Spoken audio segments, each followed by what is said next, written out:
Jembatan kabel di negara bagian Gujarat, India Barat runtuh ke sungai. Peristiwa ini terjadi pada Minggu 30 Oktober 2020 malam.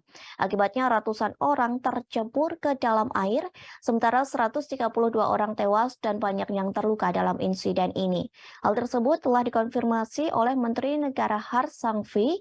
Disebutkan jembatan tersebut runtuh karena tidak dapat menahan beban kerumunan besar, terutama saat itu sedang musim festival Hindu sehingga ratusan orang ke objek wisata yang baru dibuka tersebut.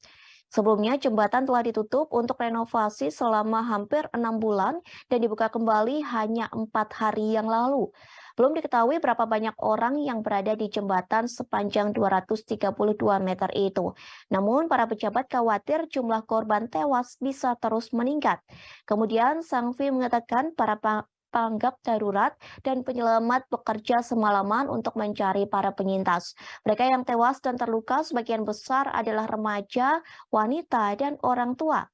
Tim dari Angkatan Darat, Angkatan Laut, dan Angkatan Udara India juga dikirim untuk membantu penyelamatan ini.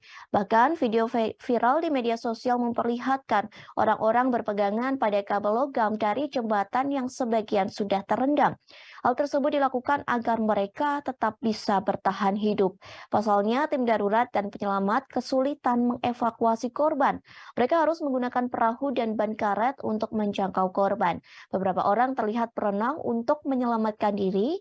Sejumlah orang yang diselamatkan dari sungai dibawa pergi dan diangkut ke rumah sakit dengan kendaraan pribadi hingga ambulans. Saluran berita lokal memuat foto-foto orang yang hilang yang telah dibagikan oleh kerabat yang bersangkutan untuk mencari orang yang mereka cintai. Perdana Menteri Narendra Modi yang berada di negara bagian asalnya Gujarat dalam kunjungan 3 hari mengatakan dia merasa sangat sedih dalam tragedi itu. Kantornya mengumumkan kompensasi kepada keluarga korban tewas dan mendesak upaya penyelamatan secara cepat. Sementara itu, pemerintahan negara bagian mengatakan telah membentuk tim khusus untuk menyelidiki bencana tersebut.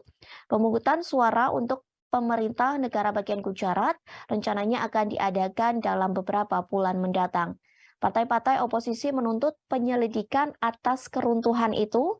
Mereka mengatakan bahwa jembatan itu dibuka kembali tanpa mendapatkan izin keamanan dari Badan Sipil Kota.